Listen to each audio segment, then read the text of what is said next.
Good morning guys. तो चलिए start करते हैं आज के यानी कि 31 मार्च के इंपॉर्टेंट करंट अफेयर्स को।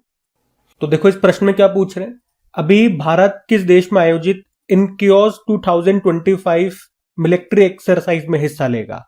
तो इनक्योज मिलिट्री एक्सरसाइज का नाम है और इसका आयोजन होगा ग्रीस में। तो एक्सरसाइज का नाम याद रखना है, इनक्योज 2025 वायुसैन्य अभ्यास है और ये बहुपक्षीय अभ्यास है, मल्टीलेटरल यानी कि बहुत सारे देश इसमें हिस्सा लेते हैं और द्विवार्षिक एनुअल है, 2 साल में एक बार होता है ये। और भारत भी इसमें हिस्सा ले रहा है, भारत की तरफ से हमारी जो वायुसेना है वो इसमें हिस्सा ले रही है। और इसका आयोजन कौन कर रहा है, ग्रीस कर रहा है। और आयोजन कहाँ पे हो रहा है, वो भी ग्रीस में हो रहा है। अभी 31 मार्च को ये शुरू हो गया यानी कि आज, और ये अब 11 अप्रैल तक चलेगा। और इसमें टोटल 15 देश हिस्सा ले रहे हैं, उसमें भारत भी एक देश है। और भारतीय वायुसेना की तरफ से सुखोई 30 MKI, IL-78 और C-17 ग्लोब मास्टर जो विमान है वो इसमें हिस्सा ले रहे हैं। अब वैसे मैंने आपको कल भी जो भी अभी तक मिलिट्री एक्सरसाइज हमने पढ़े थे 2025 में वो सारे रिवाइज कराए थे, चलो एक बार फिर से रिवाइज करा रहा हूं। लेकिन उससे पहले ग्रीस की भी चर्चा हुई है, तो ये भी न्यूज में है, कंट्री इन न्यूज। तो इसकी भी स्टैटिक देखते हैं कुछ। पहले आप मैप में देखो, ये रहा ग्रीस। तो ग्रीस की कैपिटल क्या होती है, एथेंस होती है। करेंसी होती है यूरो। प्रधानमंत्री हैं किरियाकोस मित्सोताकिस। प्रेसिडेंट है कॉन्स्टेंटाइन टेसोलस। ये अभी नए बने थे तो इनका नाम न्यूज में भी था। और आपको पता है पहले जो ओलंपिक गेम्स हुए थे वो ग्रीस के एथेंस में ही हुए थे 1896 में। चलो ये तो हमने ग्रीस के कुछ स्टैटिक देख लिए। अब मिलिट्री एक्सरसाइज हम रिवाइज करते हैं। सबसे पहले इस साल हमने डेविल स्ट्राइक के बारे में पढ़ा था, भारतीय सेना और वायुसेना के बीच में हुआ। ला पेरोस अभ्यास, इसका आयोजन फ्रांस ने किया था। बहुपक्षीय अभ्यास, बहुत सारे देशों ने हिस्सा लिया, भारत ने भी लिया। कहां पे हुआ, मलक्का, सुंडाल, लोम्बेक जलडमरू मध्य स्ट्रेट में। एक्वेरियन अभ्यास भारत मालदीव के बीच में हुआ, मालदीव में। ट्रोपेक्स अभ्यास भारतीय सेना, वायुसेना और तटरक्षक बल के बीच में हुआ, हिंद महासागर में। साइक्लोन अभ्यास भारत इजिप्ट के बीच में हुआ, राजस्थान में। विंग्ड राइडर अभ्यास भारतीय सेना और वायुसेना के बीच में हुआ, पूर्वी कमान में। कोमोडो अभ्यास 5वां संस्करण हुआ और इंडोनेशिया ने आयोजन किया, बाली इंडोनेशिया में ही। भारत ने भी हिस्सा लिया। सागर कवच इंडियन कोस्ट गार्ड ने आयोजन किया, पश्चिम बंगाल में। जल थल रक्षा अभ्यास भारतीय सेना, तटरक्षक बल और समुद्री पुलिस के बीच में हुआ, बेट द्वारका गुजरात में। उसके अलावा अभी सी ड्रैगन अभ्यास हुआ, अमेरिका ने आयोजन किया, पश्चिम प्रशांत महासागर में, गुआम तट पर हुआ, ये भारत ने भी हिस्सा लिया। डेजर्ट हंट अभ्यास इंडियन एयरफोर्स ने आयोजन किया, जोधपुर राजस्थान में। खंजर अभ्यास 12वां संस्करण हुआ, भारत और किर्गिस्तान के बीच में, बिश्केक किर्गिस्तान में। वरुण अभ्यास भारत और फ्रांस के बीच में हुआ, अरब सागर में। कॉर्पेट और बंगो सागर अभ्यास ये भारत और बांग्लादेश के बीच में हुआ, बंगाल की खाड़ी में। धर्मागार्जन अभ्यास 6ठा संस्करण हुआ, भारत जापान के बीच में, जापान में। अकीमे अभ्यास पहली बार हुआ, नेवल एक्सरसाइज है भारत और 10 अफ्रीकी देशों के बीच में, हिंद महासागर में। भारत और तंजानिया ने मिलकर के इसका आयोजन किया था। उसके अलावा अभी प्रचंड प्रहार जो त्रिसेवा अभ्यास है, इसका आयोजन कहां पे हुआ था, अरुणाचल प्रदेश में। और फिर हमने इंद्र अभ्यास के बारे में पढ़ा था, भारत और रशिया के बीच में हुआ था, ये कहां पे, बंगाल की खाड़ी में, चेन्नई तट पर।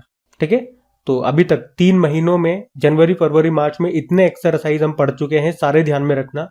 जब भी एक्सरसाइज का प्रश्न आता है ये सारी स्टार्टिंग से मैं आपको रिवाइज कराता हूं, ताकि इतनी बार मैं आपको यहीं पे आपको रिवाइज करा दूं चीजें कि मैक्सिमम चीजें आपको यहीं पे याद हो जाए।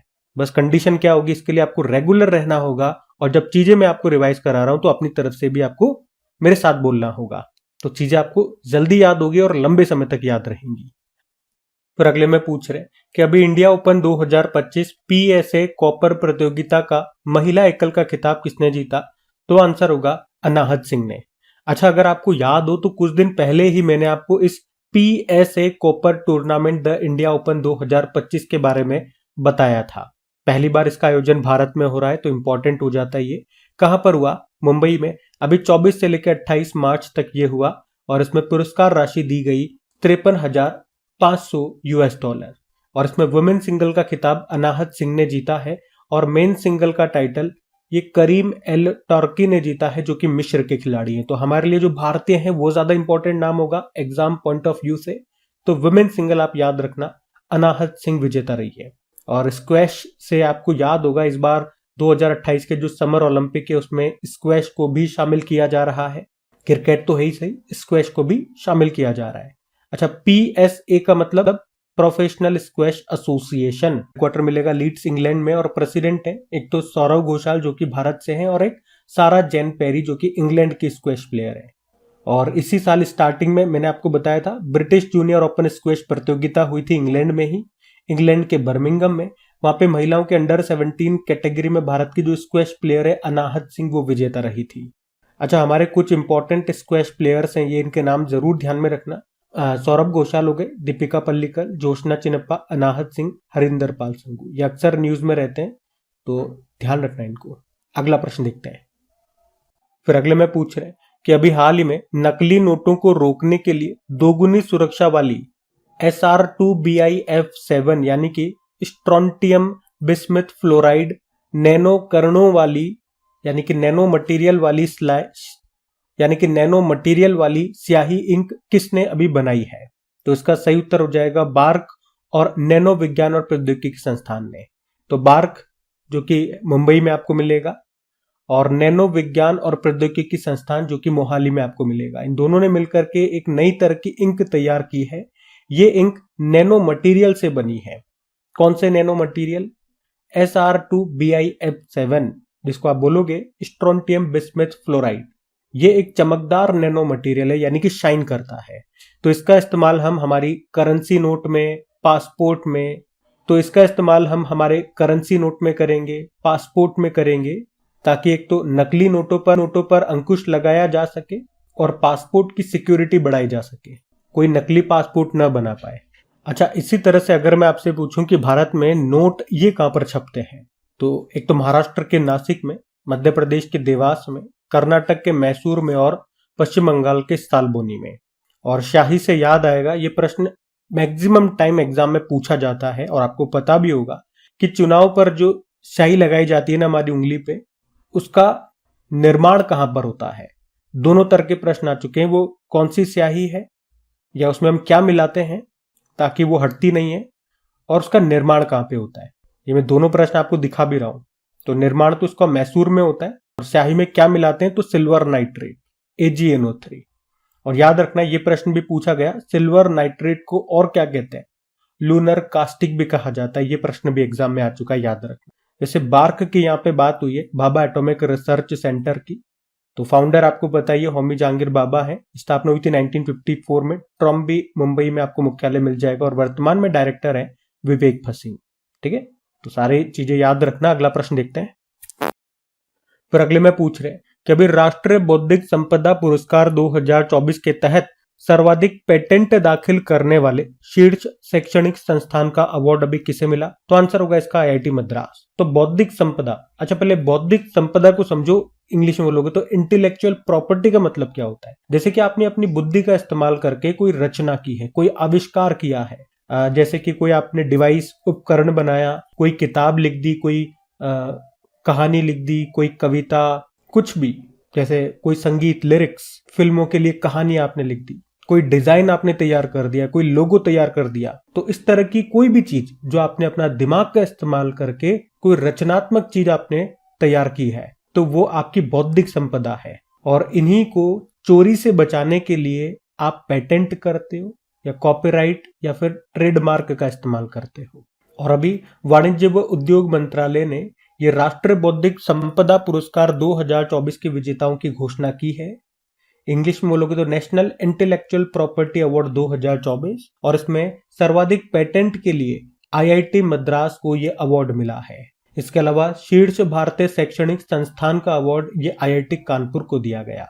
अच्छा, इसी तरह से इंटेलेक्चुअल प्रॉपर्टी इंडेक्स भी आया था। पिछले साल वाले की बात करें, इंटेलेक्चुअल प्रॉपर्टी इंडेक्स 2024 में भारत की रैंक 42 थी, टॉप पर अमेरिका था, जारी किया था US चैम्बर ऑफ कॉमर्स ने। वर्ल्ड इंटेलेक्चुअल प्रॉपर्टी डे भी होता है, वो 26 अप्रैल को होता है। और अभी कुछ समय पहले हमने पढ़ा था पेटेंट फाइलिंग के मामले में भारत दुनिया में 6ठे स्थान पे रहा था, टॉप पर चाइना है। अब वैसे IITs की बात हो रही है। चलो कुछ और इंपॉर्टेंट IITs जो न्यूज में रहते हैं मैं आपको रिवाइज कराता हूँ। वैसे तो कल भी मैंने आपको रिवाइज कराए थे, आज भी रिवाइज कराता हूँ। आज वाली शीट कल वाले से अलग है, आज नए प्रश्न मैं आपके लिए लेकर के आया हूँ। जैसे कि IIT मद्रास ने अभी 410 मीटर लंबा हाइपरलूप टेस्ट ट्रैक तैयार किया था। भारत के बाहर पहला IIT ये खुला है, IIT मद्रास ने तंजानिया में खुला है, अफ्रीकी देश है। और इसकी पहली महिला डायरेक्टर प्रीति अग्लायम को बनाया था। किस आईआईटी ने अबू धाबी में अपना पहला अंतरराष्ट्रीय परिसर का उद्घाटन किया? आईआईटी दिल्ली। आईआईटी जम्मू ध्वनि आधारित एंटी ड्रोन सिस्टम डेवलप किया था। आईआईटी खड़गपुर सुंदर पिचई को डॉक्टर ऑफ साइंस की उपाधि से सम्मानित किया था। आईआईटी इंदौर इसने आर्मी के जवानों के लिए ई शूज बनाए थे। आईआईटी मद्रास एनआईआरएफ रैंकिंग 2024 में ओवरऑल कैटेगरी में टॉप पे रहा। भारत इजराइल ने राष्ट्रीय जल प्रौद्योगिकी को स्थापित किया था आईआईटी मद्रास में। देश का पहला आईआईटी सैटेलाइट कैंपस ये उज्जैन में स्थापित किया गया आईआईटी इंदौर की मदद से। और अभी एयर क्वालिटी की मॉनिटरिंग के लिए आत्मन नाम से एक्सीलेंस सेंटर शुरू किया था आईआईटी कानपुर ने।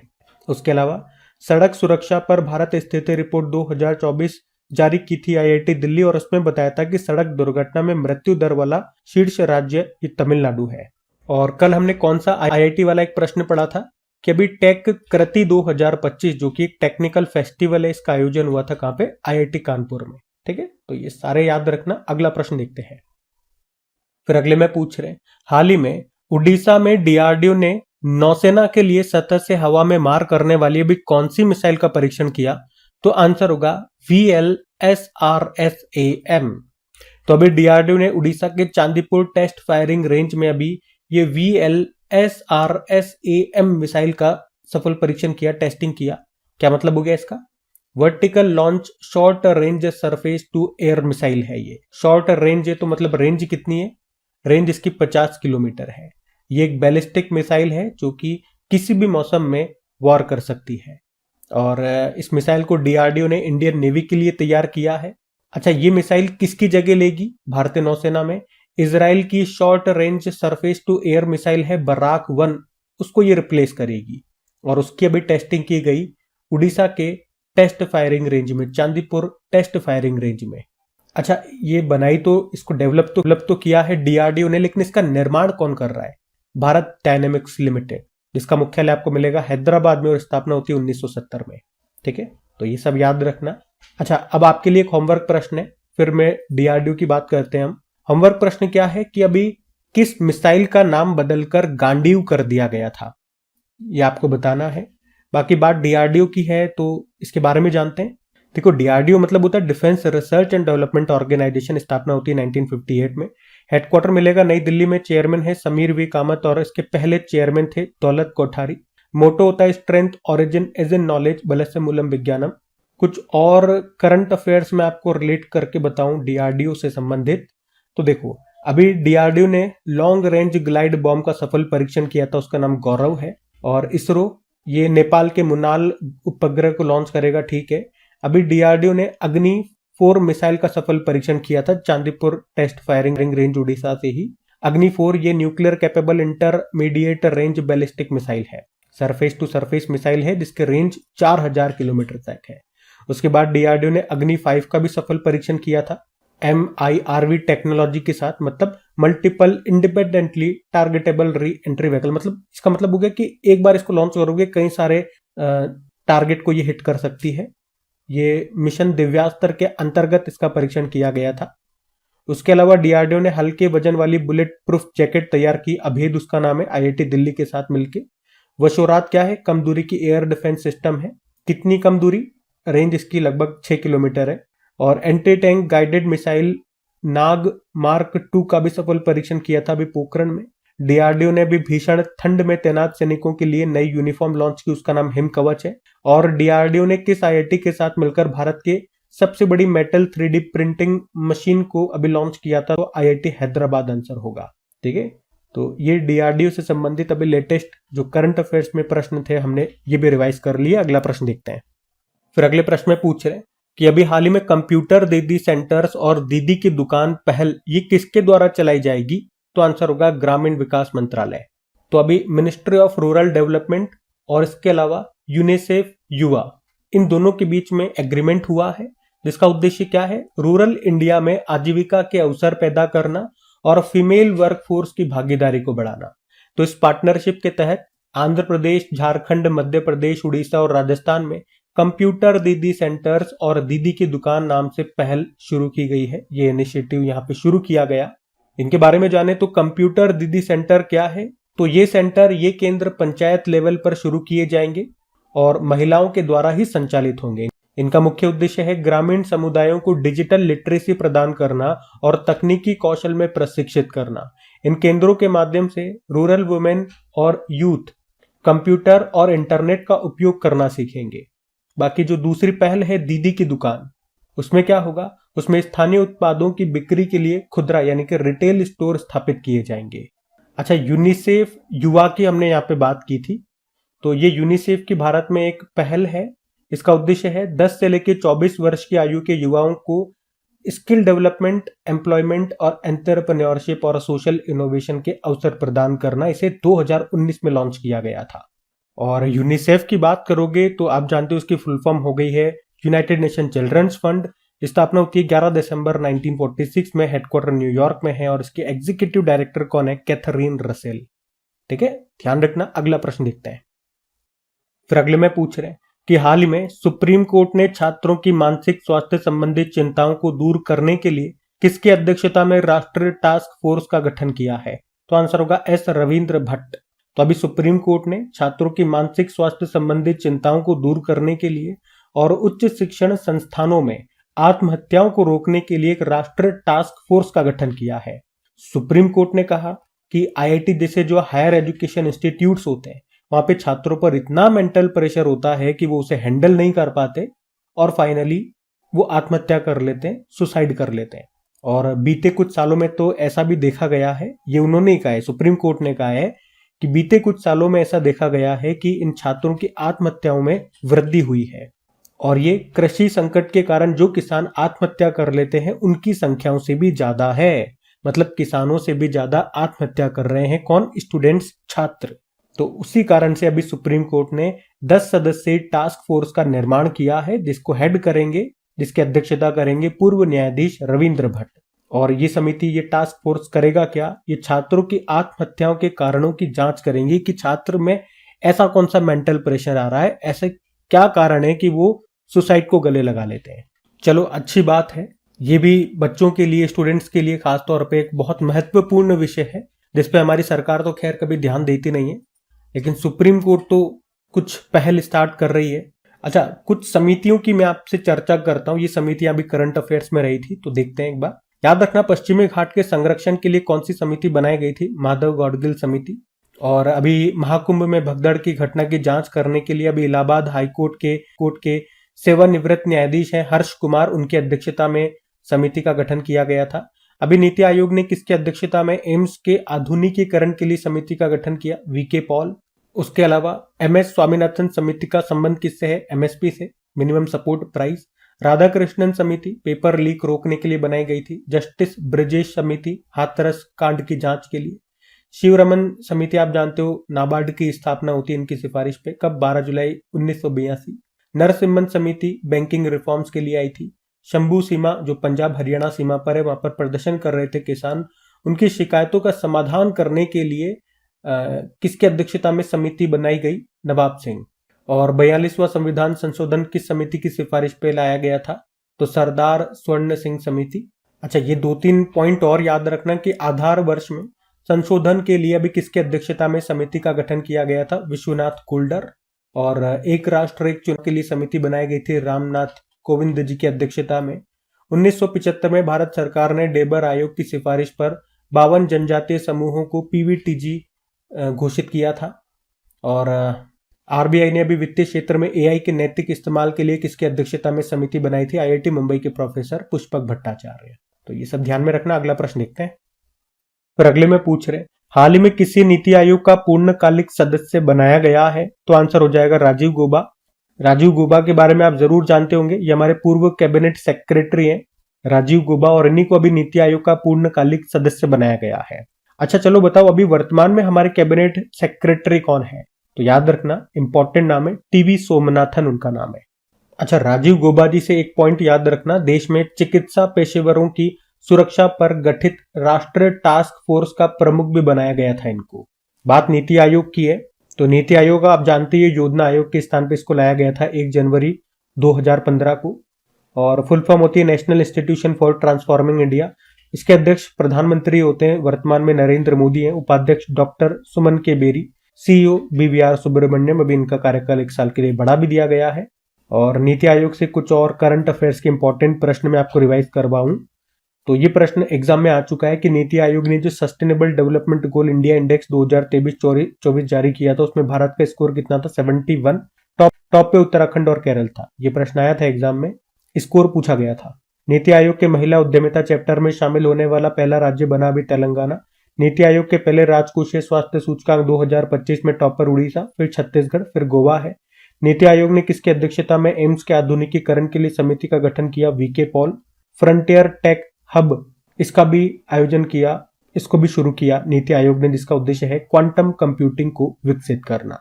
ठीक है, तो नीति आयोग से ये सब अभी करंट अफेयर्स के प्रश्न ध्यान में रखना। अगला प्रश्न देखते हैं। फिर अगले में पूछ रहे, ग्लोबल फाइनेंशियल सेंटर्स इंडेक्स 37 की समग्र श्रेणी में गुजरात की गिफ्ट सिटी कौन से स्थान पर है? तो सही उत्तर होगा 46। यहाँ पे हम बात कर रहे हैं ग्लोबल फाइनेंशियल सेंटर्स इंडेक्स 37 मतलब इसका ये 37 नंबर का एडिशन है, और इसके अभी ओवरऑल कैटेगरी में गुजरात की गिफ्ट सिटी 46 नंबर पर है। इसमें टॉप पर न्यूयॉर्क है, दूसरे पे लंदन है, तीसरे पे हांगकांग है, और भारत में टॉप पर गुजरात की गिफ्ट सिटी है 46 पे।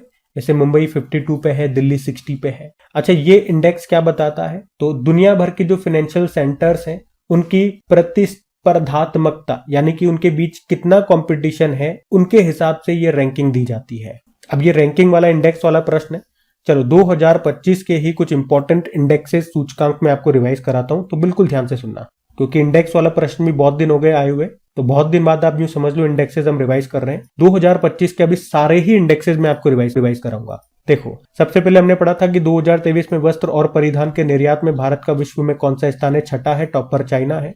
ग्लोबल एजिंग इंडेक्स 2025 में भारत 123 पे है, टॉप पे स्विट्जरलैंड है। टॉम ट्रैफिक इंडेक्स आया था, भारत का सबसे भीड़भाड़ वाला शहर कोलकाता है, टॉप पे कोलंबिया का Barranquilla. QS world future skill index 2025 में भारत की ओवरऑल रैंक 25 है, टॉप पर अमेरिका। कॉफी उत्पादन के मामले में भारत विश्व में 7वें स्थान पर है, टॉप पर ब्राजील है। इंडिया में टॉप पे कर्नाटक।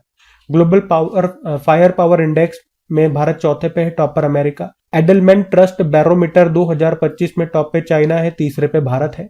और नीति आयोग के पहले राजकोषीय स्वास्थ्य सूचकांक में टॉप पर उड़ीसा है, फिर छत्तीसगढ़, फिर गोवा। फोर्ब्स की वर्ष 2025 के दुनिया की सबसे शक्तिशाली देशों की सूची में भारत 12वें स्थान पर है, टॉप पर अमेरिका है। अंतरराष्ट्रीय वायु परिवहन संघ की रिपोर्ट के अनुसार भारत को वैश्विक घरेलू उड़ान रैंकिंग में पहला स्थान मिला। Global lead green building 2024 ranking में भारत तीसरे स्थान पर है, टॉप पर चाइना है। भ्रष्टाचार धारणा सूचकांक में भारत 96 पे है, टॉप पर डेनमार्क है। पंचायत हस्तांतरण सूचकांक पंचायत डिवोल्यूशन इंडेक्स में टॉप पर कर्नाटक है। और ग्रेट बैकयार्ड बर्ड काउंट में लगातार तीसरे साल सर्वाधिक पक्षी प्रजातियों के मामले में पश्चिम बंगाल टॉप पर है। उसके अलावा इंडस वैली रिपोर्ट के अनुसार भारत 2024 में कंपनियों के द्वारा आईपीओ के माध्यम से सबसे ज्यादा धन जुटाया था भारत ने। मेट्रो रेल नेटवर्क में भारत तीसरे स्थान पर है, टॉप पर चाइना, फिर अमेरिका है। सड़क नेटवर्क में हम दूसरे स्थान पर है, पहले पे अमेरिका है। ग्लोबल टेररिज्म इंडेक्स में भारत 14वें स्थान पर है, टॉप पर बुर्किना फासो है। वेल्थ रिपोर्ट में टॉप पर अमेरिका है, फिर चाइना, फिर जापान, फिर इंडिया है। ग्लास सीलिंग इंडेक्स में टॉप पर स्वीडन है। इसमें बताया गया था कि वर्किंग वुमेन्स के लिए सबसे अच्छा देश कौन सा है। हैप्पीनेस इंडेक्स आया, ये इंपॉर्टेंट मार्क कर लो, भारत 118वें स्थान पर है, टॉप पर फिनलैंड है। मुक्त भाषण सूचकांक फ्री स्पीच इंडेक्स में भारत 24 पे है, टॉप पे नॉर्वे है। अभी सातवां संस्करण था वर्ल्ड एयर क्वालिटी रिपोर्ट, इसमें दुनिया में भारत 5वां सबसे पॉल्यूटेड कंट्री बताया गया, टॉप पे चार्ड है। और सबसे प्रदूषित शहर ये मेघालय का बर्नीहाट है। सबसे प्रदूषित राजधानी दिल्ली है। और सिब्री की रिपोर्ट आई थी, उसके अनुसार अभी विश्व में सबसे बड़ा हथियार आयातक देश यूक्रेन है, दूसरे पे भारत है। तो अभी 2025 के जनवरी से लेकर अभी तक जितने भी इंडेक्स से सूचकांक आए, मैंने आपको सारे यहाँ पे रिवाइज करवा दिए, ध्यान में रखना। फिर अगले में पूछ रहे हैं, देखो क्या अभी हाल ही में 8वीं एलीट महिला राष्ट्र मुक्केबाजी चैंपियनशिप 2025 में कौन टॉप पर रहा? तो आंसर हो जाएगा रेलवे। यहाँ पे हम बात कर रहे हैं elite women's national boxing championship 2025 की। इस बार ये 8वां संस्करण हुआ। 21 मार्च को शुरू हुआ था, 27 मार्च तक चला। कहां पर? गौतम बुद्ध यूनिवर्सिटी ग्रेटर नोएडा में। इसमें टॉप पर रेलवे रहा। 5 गोल्ड इसने जीते, 1 भी सिल्वर नहीं और 4 ब्रोंजे, टोटल 9 मेडल है। दूसरे स्थान पे हरियाणा और तीसरे पे ऑल इंडिया पुलिस। आपको बता दूं, इसका जो पहला संस्करण है 2016 में हुआ था। अभी 7वां संस्करण 2023 में हुआ था, ग्रेटर नोएडा में ही, और उसमें टॉप पे रेलवे ही रहा था। और अभी 8वें संस्करण में भी टॉप पे रेलवे रहा है। तो ये ध्यान में रखना। बाकी ये थी आज की हमारी करंट अफेयर्स की क्लास। तो कमेंट करके सबसे पहले जरूर बताइएगा सेशन आपको कैसा लगा, अच्छा लगा तो प्लीज वीडियोस को सपोर्ट जरूर कीजिए, मेरी मेहनत को सपोर्ट जरूर कीजिएगा। इसे अपने दोस्तों के साथ में स्टडी ग्रुप में एक बार शेयर करके, वीडियो को अभी तक आपने लाइक नहीं किया तो लाइक जरूर करना। बाकी क्विज के बारे में मैंने आपको बता ही दिया है। ये डेली जो हम करंट अफेयर्स पढ़ रहे हैं ना, अभी यूं समझो अभी मैंने आपको थ्योरी पढ़ा दी है, इसमें हर तरह के प्रश्न आ गए, तो इन सब की थ्योरी मैंने आपको डिटेल में पढ़ाई। अब थ्योरी पढ़ने के बाद क्या करते हैं, इनका आप टेस्ट लगाते हैं। अब आपका टेस्ट लिया जाएगा, एमसीक्यू फॉर्मेट में आपका टेस्ट लिया जाएगा। तो वो टेस्ट आप लगाइए अपनी एप्लीकेशन में जाकर के और देखिए कि अभी जो जो आपने थ्योरी पढ़ी है उसमें से जब प्रश्न आपसे पूछे जा रहे हैं तो कितने प्रश्न आपको याद रह रहे हैं, कितने प्रश्न आपको याद हो रहे हैं, कितनों में गलतियां कर रहे हो, कितना समय आप ले रहे हो उन प्रश्नों को सॉल्व करने में, क्या रैंकिंग आपकी है दूसरे स्टूडेंट के साथ में, वो सब आपको वहां पे पता लगेगा। तो जाइए टेस्ट लगाइए। बाकी इसकी डिटेल्ड पीडीएफ भी आपको मिल जाएगी वहीं पर, और ये सब फ्री में मिलता है, इसका कोई चार्ज नहीं है। चलो अभी कल के करंट अफेयर्स का क्विक रिवीजन कर लेते हैं और फिर सेशन एंड करते हैं। तो कल आपसे पूछा था कि 34वां सरस्वती सम्मान ये किसे मिला, तो आंसर होगा साधु भद्रेश दास को। भारतीय बैंक संघ के अध्यक्ष कौन बने, श्रीनिवासुलु शेट्टी, ये एसबीआई के अध्यक्ष भी हैं। और म्यांमार के भूकंप पीड़ितों के लिए भारत सरकार ने कौन सा ऑपरेशन शुरू किया, ऑपरेशन ब्रह्मा। भारत और किस देश के बीच इंद्र अभ्यास हुआ, रशिया और भारत। राष्ट्रीय पर्यावरण सम्मेलन 2025 का उद्घाटन किसने किया, द्रौपदी मुर्मू जी ने। आईआईटी में अभी किस आईआईटी में टेक कृति 2025 का आयोजन हुआ, आईआईटी कानपुर। और अभी जारी आंकड़ों के अनुसार 2024 में चाय निर्यातक देशों में भारत किस स्थान पर रहा, दूसरे स्थान पे। Larsen and Toubro finance limited ने किसे अपना ब्रांड एम्बेसडर नियुक्त किया, Jasprit Bumrah. Hurun global rich list 2025 के अनुसार दुनिया में सबसे ज्यादा अरबपति किस देश में है, अमेरिका। और आखिरी प्रश्न पूछा, अंतरराष्ट्रीय शून्य अपशिष्ट दिवस 2025 कब मनाया गया, तो आंसर होगा 30 मार्च को। चलो कल का भी होमवर्क प्रश्न देखते हैं और सेशन एंड करते हैं। तो कल पूछा था डेविस कप 2024 का खिताब किसने जीता था, तो आंसर हो जाएगा इटली। आप सभी ने प्रश्न का बिल्कुल सही उत्तर दिया। अब ये रहा आज का आपका होमवर्क प्रश्न।